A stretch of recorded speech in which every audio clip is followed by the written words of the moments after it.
From the studios of ITN, The News, with Katie Derrick. Good evening, welcome to the programme. The headlines: home at last, the freed British hostages return from Chechnya. Clinton prepares for the people's verdict in tomorrow's trial by television. And fears for the royal tour amid political crisis in Malaysia.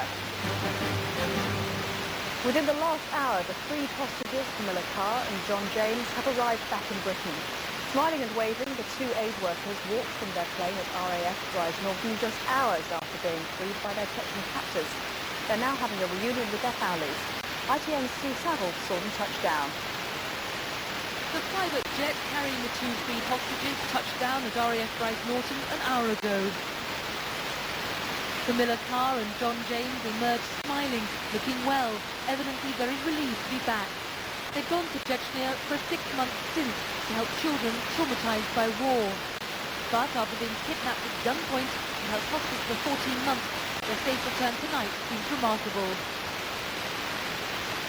The Chechen rebels released videos of the pair giving hope they were still alive and well. Today, that hope proved valid with their unexpected release. The freed hostages gave their first reaction at Moscow airport. I just want to say it's so wonderful to be free. Yeah, I want to thank everyone who's been involved in helping us to gain our freedom again and see the sky and to be with all our beloved families. For the families, celebrations began as soon as the news broke. Oh, wonderful. And what a day. I mean, look, there's not a cloud in the sky, and I mean, all our clouds are gone now. After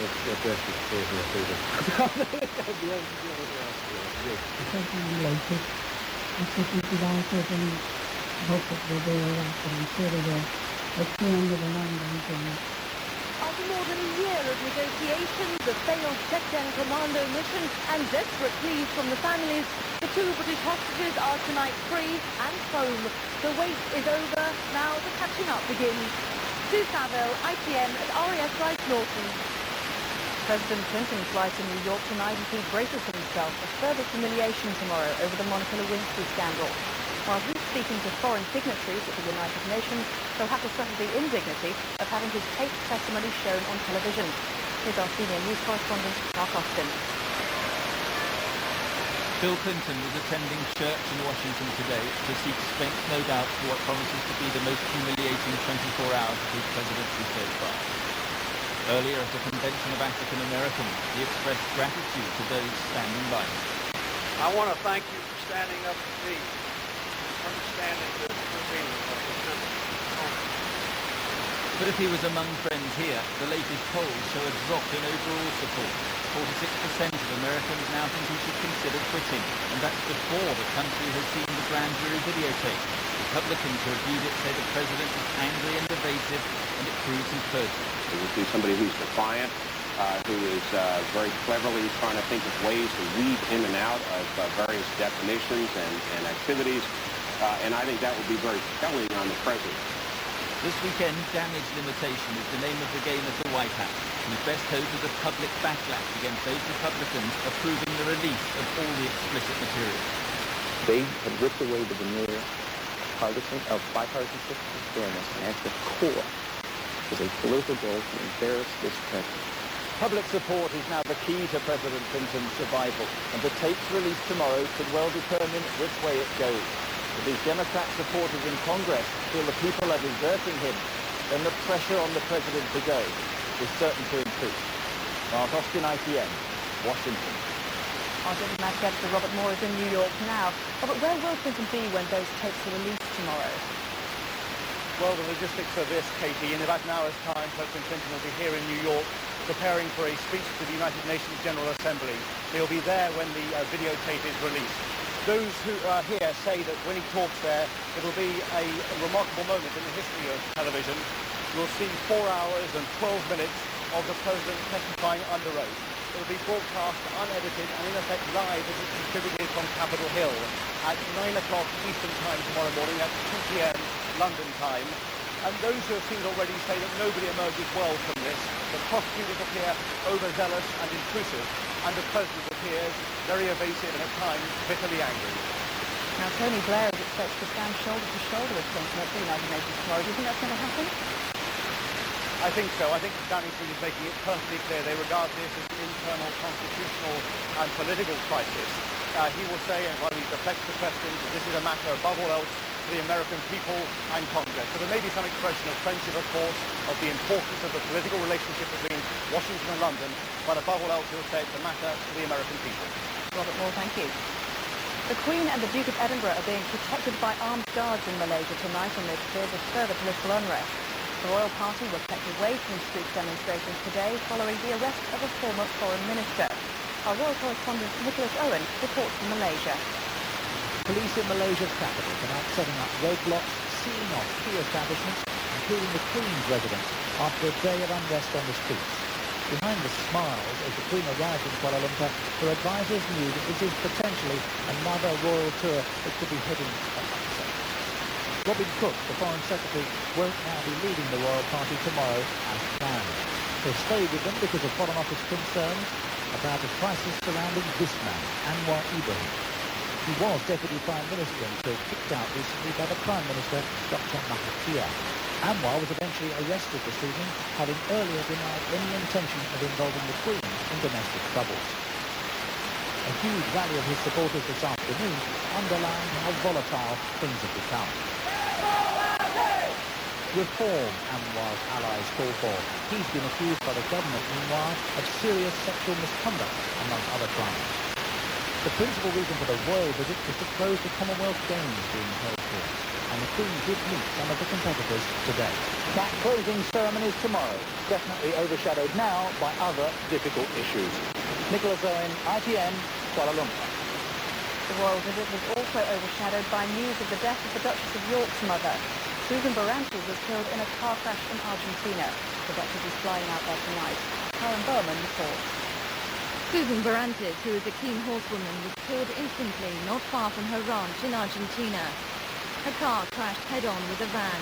It's thought she wasn't wearing a seatbelt at the time. Her nephew, who was travelling with her, survived. The Duchess of York, who often shared skiing holidays with her mother, was told of the crash while in Italy. The pair were very close and often went away together. Susan Barantes' death also leaves Princesses Beatrice and Eugenie without a grandmother whom they adored. Tonight they stayed in Britain, as the Duchess left for Argentina to arrange the funeral. The Queen and the Duke of Edinburgh heard the news while on their tour at the Far East.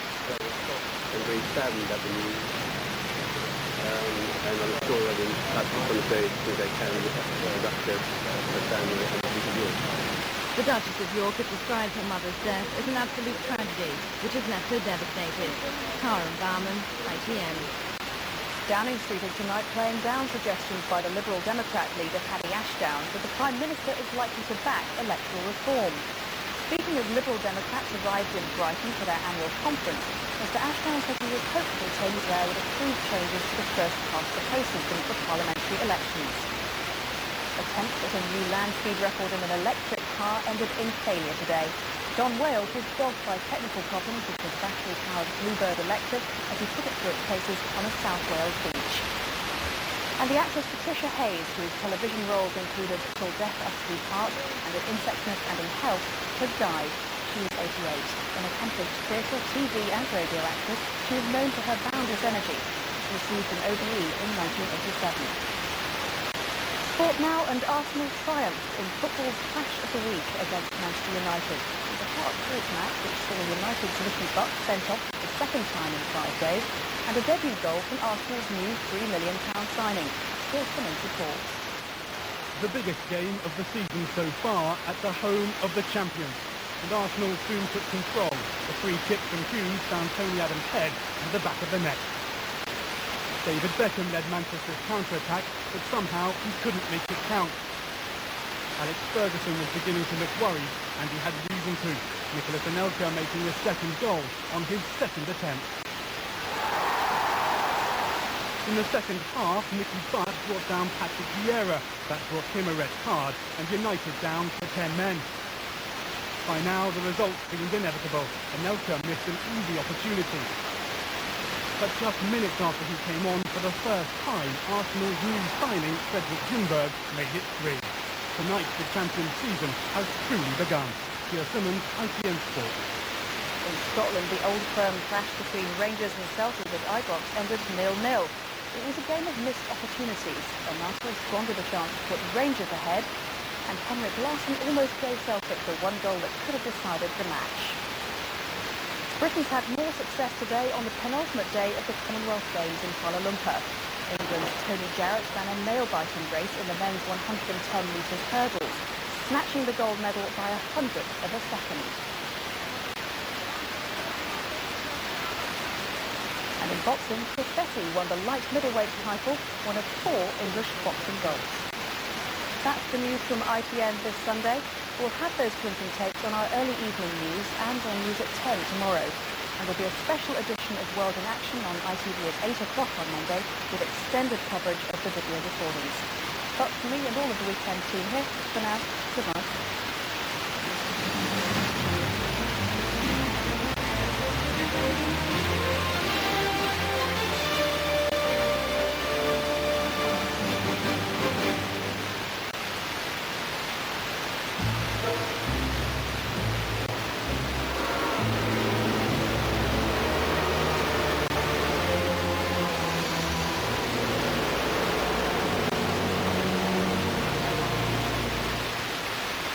Hello, good evening. We are expecting a good deal of dry and sunny weather over the next few days, but fog remains a problem. And as that area of high pressure moves away, where that main fog threat area moves slightly further northwards. So now back to the moment at hand, a good deal of dry weather around, dry for the most part, but then with some clear spots around at the moment, they don't last. Later on in the night, with cloud rolling into southeastern fringes, and more importantly, that misty fog becoming dense and thick in places, especially up towards the Midlands and slightly further north than that. So as far as tomorrow morning goes, watch out for tricky driving conditions first thing, with that mist and fog proving fairly reluctant to clear. Eventually it does so, it lifts, it melts away, and as a result, for the most part, it settles into a sunny day.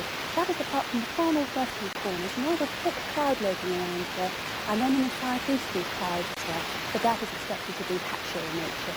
Temperatures at their best in more northern parts tomorrow, Northern Ireland and southern Scotland, 22 is 73, and respectively into the 20s. Power generating electricity whatever the weather.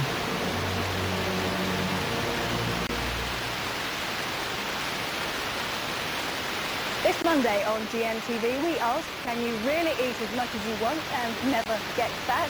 Well, there's now a new controversial Fat Buster pill. It's available on prescription from Monday. Could make it possible. Might sound too good to be true. We'll be looking at the pros and cons of this so-called new wonder drug. Tomorrow on GMTV. Supplying electricity throughout the region. Yorkshire Electricity. Sponsored by ITV Weather. Hello again, good evening. It looks as though we'll have a dry night across the region. We've got some broken cloud at the moment. After around midnight, though, we are looking at fog patches starting to reform, so then a few of them should be on the damp side. The overnight low down to a 9 Celsius at 48 degrees Fahrenheit. Those winds remaining light and some southeast. So the sunrise is tomorrow morning at 6:48, and it's actually tomorrow evening at 10 minutes past 7. So tomorrow basically repeated today's weather. We'll have some mist and some fog patches around, but again it's a good light on the air today. And the good news is we are looking at those mist and fog patches starting to clear around mid-morning time, which is sometime in the afternoon. The top temperature tomorrow is 28 Celsius. Have a good night, guys. I'll leave you with you.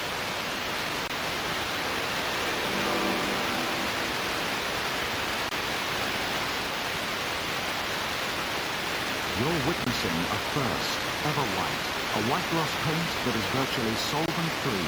It's the whitest gloss you've ever seen. It dries in just a quarter of the time of solvent-based glosses and without that lingering smell. But what's truly amazing is, it's the first white gloss specially formulated never to yellow. Where will you find Ever White? There's only one place. Ever White. You can't buy it that far.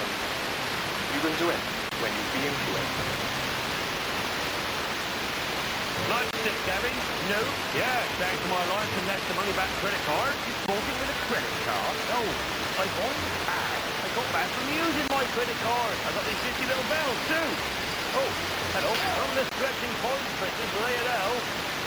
Arrived to Leicester, having sent to the Crazy Road. I see you're reading that shocking news about it. I can't believe it's not here till today. plus the darkly saturated white on the top. Silver is as lovely green as gold. But beneath these exciting and quality paint, you can choose colours with confidence, because the paint we put on the colour card is actually the paint you put on the wall.